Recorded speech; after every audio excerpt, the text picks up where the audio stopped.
विश्वाधारं गगनसदृशं मेघवर्णं शुभंगं लक्ष्मीकान्तं कमलनयनं योगविरविधानगम्यं वन्दे विष्णुभवभयहारं सर्वलोकैकनाथं यं ब्रह्मा वरुणस्तुत्ववन्दे दिव्यवेदेरसाङ्गपदक्रमविशन्ति गायन्ति ध्यानावस्थितिर्मनसा पश्यन्ति यमयोगिनो ये शान्तसुरासुरगणा देवाय तस्मै नमः समचरण सरोजं साङ्गलीलाभुजाभं जगन्नीतपाणिं मण्डलमण्डनां तरुणतुलसीमाला कन्धरं कञ्जनेत्रं सदयधवलहासं विठ्ठलं चिन्तयामि मनोजं मारुततुल्यवेगं जितेन्द्रियं बुद्धिमतां वरिष्ठं वातात्मजवानरायुक्तमुख्यं श्रीरामदूतं शरणं प्रपद्ये कैलासराधा शिवचन्द्रमौळी फणीन्द्रमाता मुकुटीधराणि कारुण्यसिन्धु भवदुःखहारी तुझविनशंभो मज पूर्णतारी तदीग्रसानिलमेघागवासमरमामन्दिरं सुन्दरं चित्तप्रकाशं वरं तिष्ठिकाया समेस्तपादं परब्रह्मलिङ्गं भजे पाण्डुरङ्गं गोपालकृष्ण भगवान् पूर्व पक्षामध्ये काल रात्रीचा कालच्या विकृत विचार झाला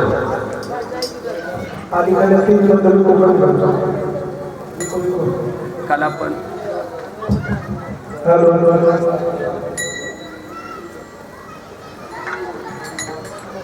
गजेंद्र आख्यान बघितलं आपण एक पशु भगवंताच्या चिंतनानं त्याचा उद्धार कसा झाला किती वेळ भजन केलं त्यानं आणि त्या भजनाला अनुसरून परमात्मा त्याच्यासाठी धावून येतो त्याचा उद्धार करतो ही असणारी गजेंद्राख्यानाची कथा काल आपण पाहिली आहे भजन किती केले याच्यापेक्षा कसं केले याला महत्त्व आपण भजन करत नाही असं नाही आपल्या करता परमात्मा धावून येत नाही आपला अजून उद्धार होत नाही आपली किती जन्म झाली पाठीमाग अजून किती होणार आहेत पाय सोडून बसू नका पूर्व बसलेले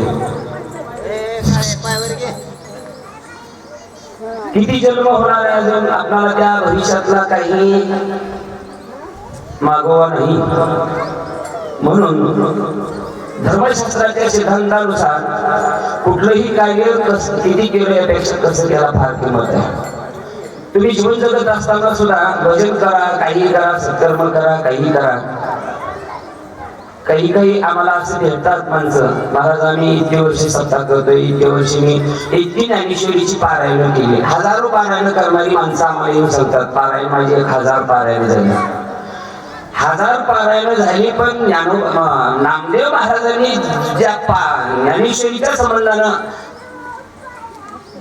सांगितलेलं आहे तसं पारायण झालं का ज्ञानेश्वरी बद्दल तसा भाव राहिला का दिसत नाही का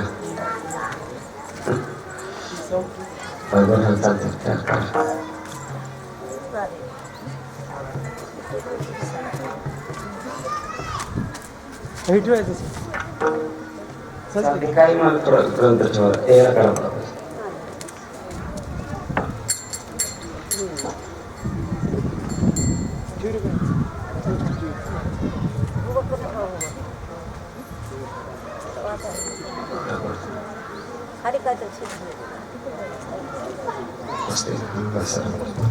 संतो काय तर काय सरस खाली काय तर ठेवा पाटा आणि पाटा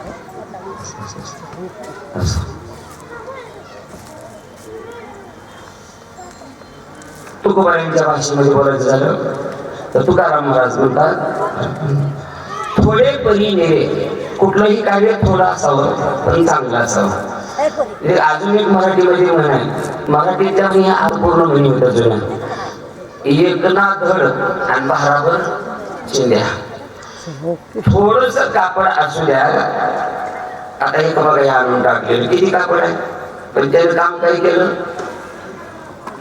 त्याच्यावर पकवाजावरती टाकता येते ते.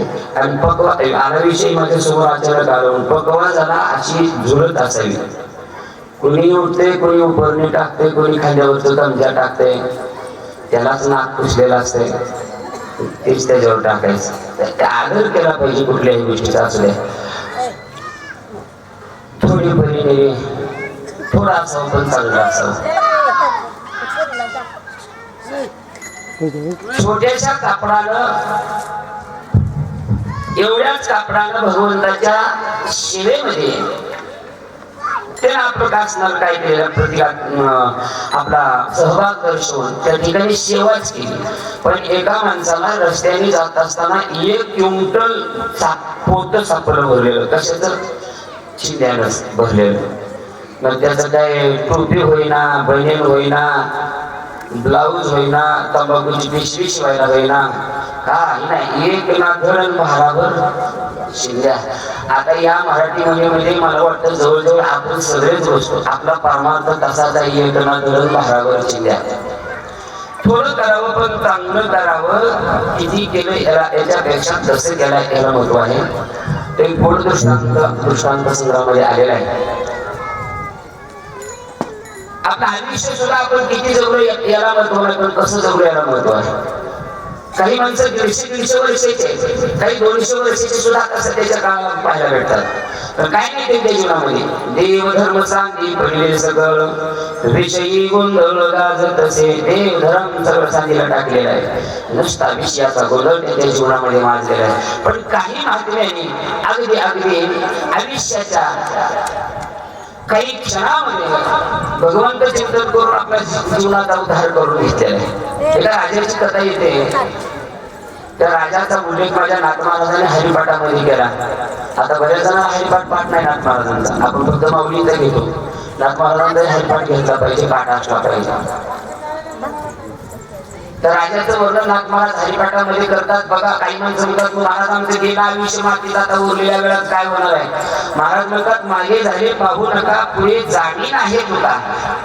अगदी 1 तासामध्ये सुद्धा उद्धार होऊ शकतो, ते करून दाखवले त्यात राजानं. त्या राजाचं नाव आहे 1 तास उरला खटवांग रायासी, भाग्यदशा कैशी प्राप्त झाली. 1 तासामध्ये त्या खटवांग राजाने आपला उद्धार केला. आयुष्यभरामध्ये भगवत चिंतन केलं नाही, देवाचं भजन नाही, काही नाही, काय नाही. राजा दशरथाचा ज्यावेळेस स्वर्गावरती तो देव लोकांना सहकार्य करता गेला, तिथे त्याला विचारण्यात आलं, राजा काय भजन वगैरे केले? राजा म्हणला आतापर्यंत नाही बाबा, म्हणजे गावात एवढा सप्ताह होता चालू, कधी गेलो नाही, कधी माळ घातली नाही, कधी भगवंताचं नाम मुखाला आलं नाही, काही नाही. अरे मग व्हायचं कसं? बघू म्हणजे अजून आयुष्य आहे ना आपल्याला, राहिलेल्या आयुष्यामध्ये बघू. राहिलेलं आयुष्य किती आहे आपल्यालाच माहिती नाही. फक्त आभार माना, अजून आपण मेलो नाही.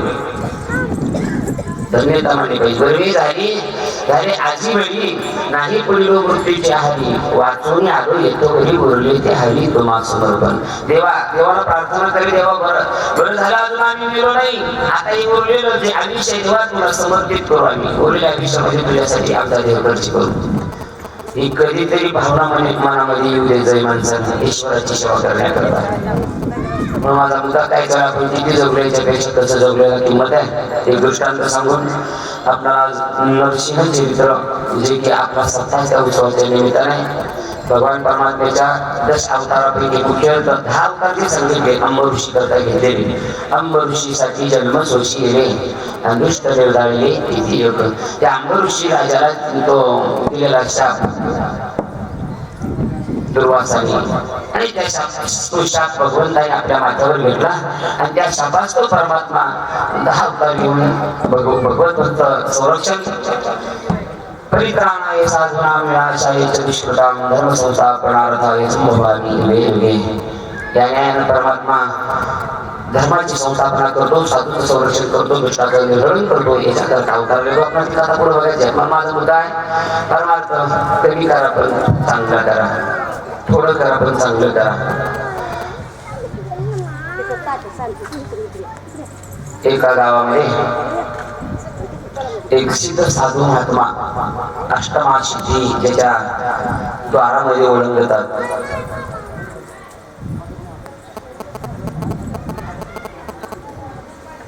आणि असा महात्मा गावात आल्यानंतर त्याच्या त्या सेवेचं तेज, त्याच्या तपाचं, त्याच्या सगळ्या साधनेचं तेज त्याच्या मुखावाटे असं ओसंडत होतं. बघा, आपला चेहरा म्हणजे आपला आरसा आहे. आरशामध्ये जसं तुम्ही त्याच्या पुढे प्रतिबिंब दाखवाल तशीच त्याची ती प्रतिक्रिया तो आरसा दाखवत असतो.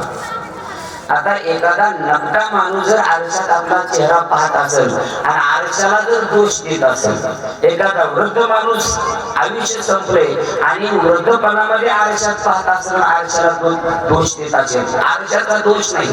जशी समोरची प्रतिक्रिया वस्तू आहे त्याचं प्रतिबिंब दाखवणे आरशाचं काम आहे. नक्या माणसानं म्हणायचं नाही आरसा नालायक आहे का, मला नक्कच दाखवते म्हणजे मी एवढा नक्क आहे का.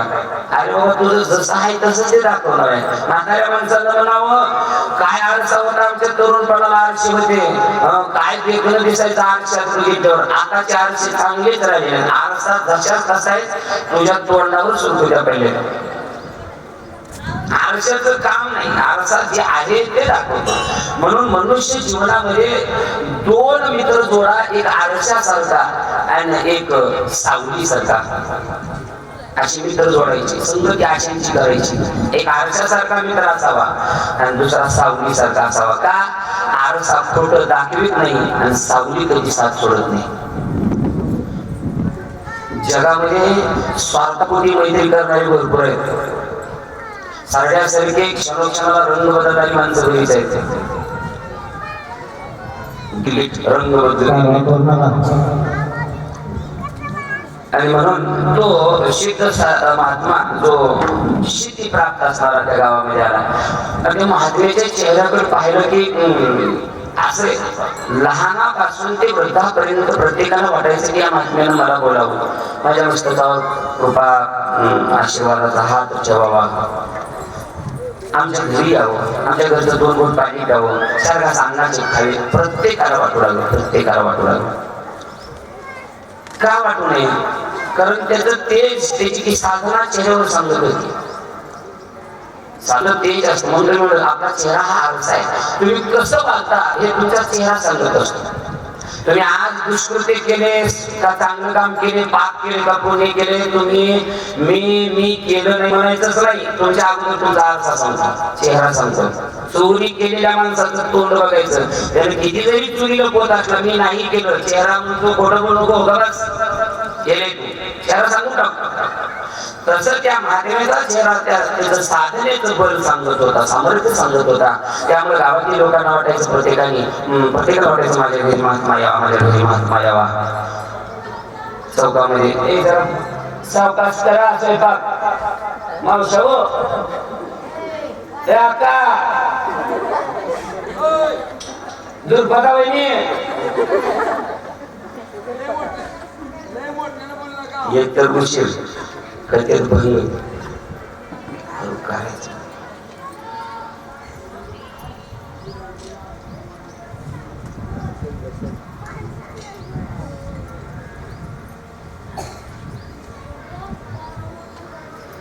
भाजनामध्ये कथेमध्ये विक्षेप नसावा. आता मी बी गावातल्या काय बोलावं.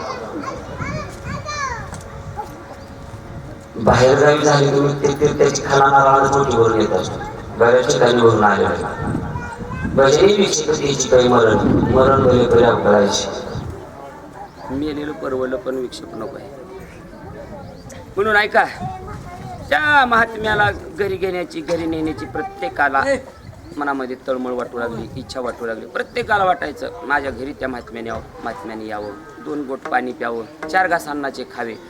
सगळ्या चौकामध्ये सगळं गाव जमा झालं आणि त्या गावामध्ये मग त्या सगळ्यांनी काय जे तज्ज्ञ होते गावातले, काय गाव पुढारी, काय गावातले शहाणी माणसं होते, त्यांनी सगळ्यांनी मग त्या महात्म्यांना बोलवलं. महात्म्यांना एक आपली ती इच्छा प्रगट केली, महाराज तुम्ही आमच्या घरी कोणाच्या तर घरी यावं, थोडंसं आमचा काय असेल तो आमचा सन्मान स्वीकारावा, अशी आमची गावकऱ्यांची इच्छा आहे. महात्म्यानं होकार दिला, पण एक अटीवर दिला. एक अट घातली महाराजांनी, मी येईन, मी त्याच्याच घरी येईन, मी त्याच्याच घरचं पाणी पिईन, मी त्याच्याच घरचं अन्न खाईन, पण माझी एक अट आहे. काय अट आहे? आईच्या उदरातून आल्यापासून आज तागायतपर्यंत ज्याने प्रत्यक्ष अथवा अप्रत्यक्ष कधीच खोटं बोललेलं नाही, अशाच्याच घरच्याचं मी पाणी पिईन. अख्ख्या गावात एक माणूस निघाला नाही खरं बोलणार, एक सुद्धा.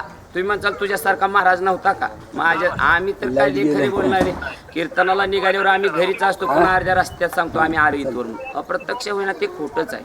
महाराजांनी अटच घातली होती सुरुवातीला, अप्रत्यक्ष का असताना पण खोटं बोललेलं असेल तर मी त्याच्या घरचं पाणी पिणार नाही. अख्ख्या गावात एक माणूस निघाला नाही खरं बोलणारा, एक माणूस नाही. शेवटी जी काय गावातली प्रतिष्ठित माणसं होती त्या माणसांना आपल्या गावची थोडीशी म्हणजे ते काय झालं, त्यांना आपल्या गावाचं म्हणले नाव लागते. आणि एक माणूस नाही खरं बोलणारा, काय करायचं काय करायचं. आणि सगळं झालं. मग आता काय महाराज असे जाणार, चहा नाही पाणी नाही, गावातलं काय 2 घोट पाण्याचे थेंब नाहीत. असला साधू महात्मा आला आणि त्या महाराजाला 2 घोट गावातलं पाणी पित नाही म्हणजे काय काय करायचं आपल्या गावात. असा एक जण नसावा. एवढ्यामध्ये एक मारवडी आपलं व्यवहार व्यापार सगळं आटोपून त्या समुदायामध्ये आला. काय गोंधळ चाललाय बघितलं, गावातलाच होता तो. आणि चौकशी अंती कळाली की असा महात्मा आलाय आणि भोजनाला न्यायचंय, चहापानाला न्यायचंय, पाणी प्यायला न्यायचंय, पण महाराजांची अट आहे कोणी आतापर्यंत जीवनामध्ये कधीच प्रत्यक्ष खोटं बोललेला नसावा, अशी त्याची अट आहे. मग तो मारवडी महाराजांना आग्रह करत होता, महाराज माझ्या घरी येता का? आता शेवटी गावाचा भाव आणि त्या मारवड्यानं विचारलेलं त्याबद्दल महाराजांनी गावची एक शंका दूर करण्याकरता त्या मारवड्याला बोलायचं नव्हतं. विचारमीमांसा प्रश्नमंजुषा वगैरे काय त्यांना करायचं नव्हतं, पण गावातल्या त्या प्रतिष्ठित माणसाच्या अंतःकरणातला भाव जाणून शेवटी त्या महाराजांनी ठरवलं त्यांची शंका दूर करावी. आणि मग त्या मारवड्याला म्हणले, महाराज तुम्ही म्हणताय ते खरं आहे, बरोबर आहे. तुम्ही म्हणताय माझ्या घरी चला, गावचं जाऊ द्या, पण माझ्या घरी चला म्हणताय, पण येईन मी तुमच्या घरी. ते आता ते खरं खोटं बोलायचं, प्रत्यक्ष अप्रत्यक्ष खोटं बोलायचं, ती आठ बाजूला राहू द्या. मी तुम्हाला एक 3 प्रश्न विचारतो, तुम्ही त्या 3 प्रश्नाची जर उत्तरं दिली तर मग मी मात्र तुमच्या घरी भोजन करून जाईन, जेवण करून जाईन. मारवडी म्हणला, बरं झालं, मला जर योगायोगानं भगवत कृपेनं जर 3 प्रश्नाची उत्तर आली तर महात्मा उपाशी जाणार नाही, आपल्या गावचं नाव राहील. विचारा महाराज काय विचारायचे. पहिला प्रश्न विचारला. पहिला प्रश्न, तुम्हाला मुलं किती आहेत? मुलं किती आहेत म्हणल्यावर त्या मारवड्यानं उत्तर दिलं, महाराज मला 1 मुलगा आहे, 1. अख्खं गाव हसायला लागलं मारवड्याच्या उत्तराला, अख्खं गाव. कारण महाराजांनी आट घातली होती, खोटं न बोलणाऱ्याच्या घरी मी जेवणार. आणि मारवडी 99% खोटं बोलला. गाव हसायला लागलं. महाराजांनी विचारलं, काय झालं हसायला? महाराज तुमची आट आहे, खोटं बोलणाऱ्याच्या घरी जाणार नाही, खरं बोलणाऱ्याच्या घरी पाणी पिणार. आणि तुम्ही त्या मारवड्याला प्रश्न विचारता आणि त्याला पहिलाच प्रश्नाचं उत्तर चुकीचं दिले. काय मारवडी दादा बरोबर आहे का? मारवड्यानं सांगितलं, महाराज गावाचंही बरोबर आहे, माझंही बरोबर आहे. कसं काय? गावानं म्हटलं ना मी खोटं बोललो, हेही खरं आहे. आणि मी एकच मुलगा सांगितला, हेही खरं आहे. दोन्हीही 2 पक्ष धातू एकाच अधिष्ठानावर स्थित राहू शकत नाहीत, हा व्याकरणाचा सिद्धांत आहे. एकच मनुष्य दोन्ही ठिकाणावर राहू शकत नाही. तसं खरंही खोटंही हे कसं काय? त्यावेळेस त्या मारवड्यानं सांगितलं, गावाच्या दृष्टीनं मी खोटं बोलतो हे खरं आहे. कसं? मला 3 मुलं आहेत, पण तुम्ही प्रश्न केला तुम्हाला किती मुलं आहेत, मी 1 सांगितला. गावाच्या दृष्टीनं ते बरोबर आहे, गाव हसलं काय वाद नाही. पण मी 1च सांगितलं, आता माझ्या दृष्टीनं खरं आहे, कारण माझी जी 2 मुलं आहेत राहिलेली ती माझं एकही शब्द प्रमाण मानत नाहीत, माझी आज्ञा मानत नाहीत. मग जो मुलगा वडिलांचं भाष्य ऐकत नाही, आज्ञा प्रमाण मानत नाही, त्याला मुलगा मानावंच का? म्हणून मी त्या 2 मुलांना मुलगा मानत नाही. एकच माझा आज्ञाधारी मुलगा आहे, म्हणून मला एकच मुलगा आहे. तुमच्या पहिल्या प्रश्नाचं उत्तर आहे. महाराज महात्मा सुद्धा खुश झाला. म्हणजे काय बरोबर, बरे म्हणे. आता दुसरा प्रश्न विचारतो, मला विचारा म्हणे. दुसरा प्रश्न विचारला, तुमची प्रॉपर्टी किती आहे? ती संपत्ती. त्यावेळेस त्या मारवाड्यानं उत्तर दिलं, महाराज माझी प्रॉपर्टी आहे बा 1,25,000 रुपये. आता तर गाव मोठ्यानंच हसायला लागलं. का तर त्या मारवाड्याची गावाच्या शिवारापासून, म्हणजे आपल्याच गावातला असला तर खरा की आपल्या गावाच्या शिवपासून ते बिंबळीच्या शिवपर्यंत त्याची जमीन आणि 25-30 लाख रुपये एकरी भाव असणारी 400-500 एकर जमीन, 2-4 कारखाने, बऱ्याच गाड्या, जमीन जायदादी, एवढी प्रॉपर्टी असताना त्या मारवड्यानं सांगितलं फक्त 1,25,000. गाव हसलं. गाव हसणारच का, खोटं बोलला. आता विचारलं महाराजांनी, आताही तसंच आहे का? आताही तसंच आहे महाराज. गावाच्या दृष्टीनं मी संपत्ती चुकीची सांगितल्या, माझ्या दृष्टीनं मी बरोबर सांगितलं. कसं काय? गावाला माहिती आहे माझ्या नावावर 7-12 किती, माझी प्रॉपर्टी किती आहे, त्यांना वाटत असेल. आता काही संपत्ती गावाला सुद्धा माहीत नाही एवढी माझी प्रॉपर्टी, म्हणून गाव हसलं, यात नवल नाही. पण ऐका ना महाराज, मी 1,25,000 जी संपत्ती सांगितली ती खरी आहे. कसं काय म्हणताय तुम्ही? तर आमच्या गावामध्ये ज्यावेळेस मारुतीचं मंदिर चालू होतं बांधकामाला, त्या बांधकामाकरता मी 1,25,000 देणगी म्हणून दिली. मंदिराच्या कामाकरता दिलेली देणगी ती सत्कार्यात जमा झाली, तेवढीच असणारी पुण्य रूपानं माझ्या बरोबर ती वरती येणार आहे. म्हणून ही राहिलेली खालची जमीन राहिलेल्या पोरावर भांडण लावणार आहे आणि ती काय माझ्या सोबत येणार नाही. मला काय त्या जमिनीचा उपयोग, या संपत्तीचा उपयोग होणार नाही. म्हणून माझी प्रॉपर्टी 1,25,000 आहे. महाराज महात्मा अगदी संतुष्ट झाला, खुश झाला. सेट करून जाऊया. आता म्हणजे तिसरा प्रश्न विचारा. तिसरा प्रश्न विचारला महाराजांनी, तुमचं वय काय? आयुष्य किती आहे, तुमचं वय किती? त्यावेळेस त्या मारवाड्यानं उत्तर दिलं, माझं वय आहे 15 वर्ष.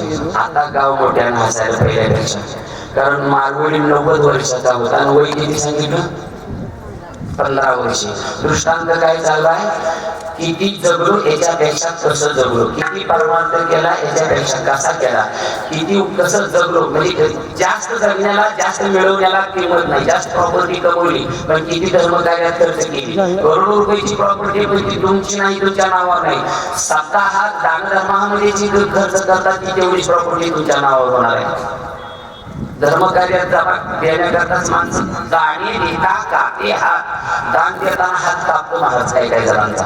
एवढा मोठा उत्सव चालू आहे. काही माणसं कोणाचं तर ऐकतात, काहीतरी कल्पुष मनामध्ये धरतात आणि देत नाहीत वर्गणी. दुसऱ्याच्या ऐकण्यावर जाऊन धर्मकार्यात मदत करण्याकरता मागे राहू नका आणि देणाऱ्याला आडवं लावू नका. तुका म्हणे सत्य कर्मा व्हावे सहाय्य, घात या भेणार का जाणे. देणाऱ्याला देऊ द्या, तुम्हाला द्यायचं नसेल गप बसा. पण काय करायचंय सत्य करून काय करायले तर काय दिवा लावले तर काय हिशोब द्यायला लागले तर काय करायले. म्हणून एखादा देणाऱ्याला जर तुम्ही माघारी लावला असेल तर नरकाला जावं लागतं. ही तुकोबाईंची भाषा आहे. याच्यापेक्षा कसं जगलो, किती जगलो, याच्यापेक्षा कसं जगलो याला किंमत आहे. वय विचारलं 90 वर्षाचं मारवडी, वय सांगतोय 15. गाव हसायला लागलं. त्यावेळेस महाराज बोलले, आता असंच आहे का? म्हणजे असंच आहे. कसं काय? गावाच्या दृष्टीने माझं वय 90 आहे. गाव हसलं त्याला, बरोबर आहे. पण माझ्या दृष्टीने माझं वय 15च आहे. सांगा महाराज कसं आहे ते. त्यावेळेस त्या मारवाड्याने खिशातलं आधार कार्ड काढून आधार कार्डाची तारीख दाखवली. आधार कार्डाच्या तारखेनुसार खरंच मारवाड्याचं 90 वर्ष वय भरलं. वय सांगितलं 15. मग त्यावेळेस महात्मा म्हणतो, तुमचं तर 90 वर्ष वय, तुम्ही 15 कसं काय सांगितलं? आता मारवाड्यानं दिलेलं उत्तर जरा कानं उघडी ठेवाय का.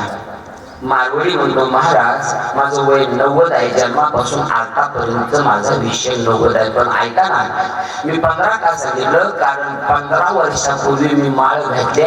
दररोज भगवंताचं न चुकता भजन करतोय, न चुकता वारी करतोय, न चुकता देवपूजा करतोय. फक्त 15 वर्ष झाली. हा 15 वर्षाचा भजन चिंतनामध्ये गेलेला काळ माझं तेवढंच विषय. चिंतने सरे तो धन्य काळ. बाकीचा मी कुटुंबाकरता, प्रपंचाकरता सायासा करून तो घालवला. सायाशी करशी प्रपंच दिननिशी हरीश नवजशी कवड्या गुणे. म्हणून माझं ते आयुष्य उरलेलं 75 वर्ष आयुष्य माझं नाही, ते काळाच आहे. देह हे काळाचे, धन कुबेराचे, ते मनुष्याची काय आहे. त्या न्यायानं माझा आयुष्य 15 आहे. तुम्ही किती जगला याच्यापेक्षा कसं जगला याला किंमत आहे. म्हणून थोडं करा पण त्यात चांगलं करा. भक्ती करा, चांगली करा. अंतर्नात प्रेम धारण करून भक्ती करा. म्हणून काल आपण आजामेळाचं चरित्र पाहिलं. पशु असून त्याचा उद्धार झाला भगवत चिंतनानं. आजामेळाचा आपला त्या गजेंद्राने किती वेळ भजन केलं. फक्त ज्यावेळेस नकरानं पाय धरला आणि ज्यावेळेस तो ओढत होता, मग तुम्ही म्हणतात एखाद्या जाणकाराला लक्षात येईल. आता बाकीच्या सगळ्यांच्याच लक्षात येणार नाही आमचं. तुम्ही म्हणताय की थोडंच भजन केलं त्यानं, नकरानं धरलं त्यावेळेस. पण ज्यांनी ती कथा बघायचं त्याच्यात त्याची चित्र ऐकलं असं त्याच्यात डोक्यात सांगता येईल. महाराज तुम्ही सांगितलं त्या दिवशी गजेंद्राचा खेळ सांगताना कालच की गजेंद्राचं नकराचं युद्ध किती दिवस चाललं.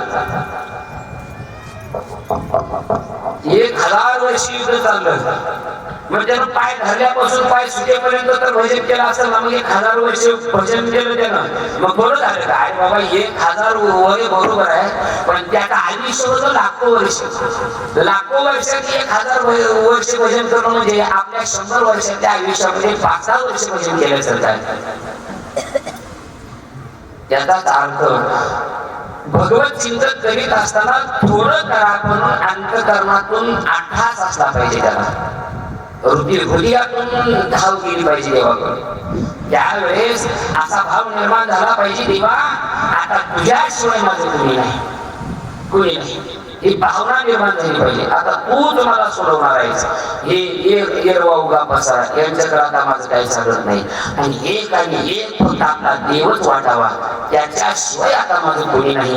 हा भाव अंतःकरणात धरून केलेली धाव, केलेला अट्टहास, मारलेली हाक, तो काळ मात्र भगवंताच्या चिंतनातला अग्रगण्य ठरला जातो, विशेष ठरला जातो. आणि त्याच्यामुळे परमात्मा त्याचा उद्धार करतो. ही कथा आपण काल बघितली. आज आपल्याला नरसिंह चरित्र बघायचं आहे. भगवान परमात्मा अवताराला येतो. देव अवताराला येतो म्हणण्यापेक्षा त्याला आणावं लागतं. देवाला आणावं लागतं. संत येत असतात तर तुम्ही आम्ही आपल्याला यावंच लागतं. अवताराच्या जन्माच्या संबंधाचा भाग आहे. 3 प्रकार आहेत. तो प्रकाराचे 3 तुका म्हणे केले. जन या न्यायानं तुम्हाला आम्हाला यावंच लागतं. आपला विलाज नाही. आपल्याला 3 कारणामुळे जन्माला यावंच लागतं. आता वेळ नाही आपल्याकडं. वेळेत कथा झाली असती तर मग हा भाग बोलीत असतात. का 3 कारणामुळे? कोणती 3 कारणं आहेत? काय यावं लागतं आपल्याला? पाप, कर्म आणि वासना या 3 कारणामुळे आपल्याला यावंच लागतं. मागच्या जन्मातलं पाप, मागच्या जन्मातलं कर्म आणि मागच्या जन्मात अंतकाळाच्या टायमाला गेलेली वासना, त्या वासनेमुळे आपल्याला जन्म घ्यावा लागतो. आणि त्या वासनेचा कथा प्रसंगही पाहता आला जरवरत राजाचा. एक हरिण प्रसूतीच्या काळाला त्यानं पाहिली, ते पिलो तिच्या उदरातून बाहेर ते पारस पाहिलं. त्या हरिण मनुष्ययाने निघून गेली. त्या हरणीचं पारस घरी आणलं आणि प्राणापेक्षा प्रिय त्या हरणाला जपलं. अंतकाळाच्या टायमाला माझं हरिण, माझं हरिण, माझ्या हरणाचं कसं होईल, माझ्या हरणाचं कसं होईल असं म्हणत म्हणत प्राण स्वतः हरणावर वासना गेली. पुढचा जन्म हरणाचाच त्या जरवरत राजाला घडला.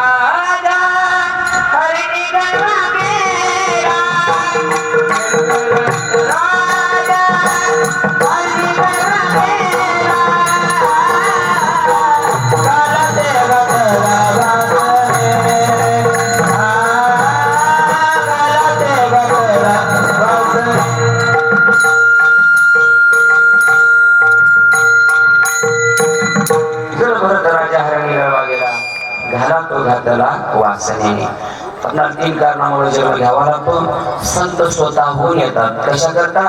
उद्धरावया जन जड जीवा अवतार तुम्हा धरा या कारण किंवा जगाच्या कल्याणात संतांच्या विभूती एवढ्या करता संत येत असतात. आणि देवाला मात्र आणावं लागतं. ज्या वेळेस अधर्म होतो, पृथ्वीवर पापाचा भार वाढतो, त्यावेळेस देव येत असतो. आणि त्या अवतार कार्यामध्ये अवताराचे कसे 6 प्रकार सांगितले. अंश पूर्ण कला, आवेश असे 6 प्रकारचे अवतार सांगितले जातात. त्यापैकी आज नरसिंह अवतार, त्या अवताराचं काय महात्म्य आहे, भगवान परमात्म्याने हा अवतार कशा करता घेतला आणि कसा घेतला याची कथा आपल्याला त्या प्रथम स्कंधामध्ये, तृतीय स्कंधामध्ये, भागवताच्या 3ऱ्या स्कंधामध्ये आणि पुढे 7व्या स्कंधामध्ये, 2 स्कंधामध्ये नाथ महाराजांनी ही कथा विभागन करून सांगितले आहे. प्रजापती दक्षराजाची एक मुलगी, तशा तर 13 मुली होत्या. भगवान ब्रह्मदेवाचे मानस पुत्र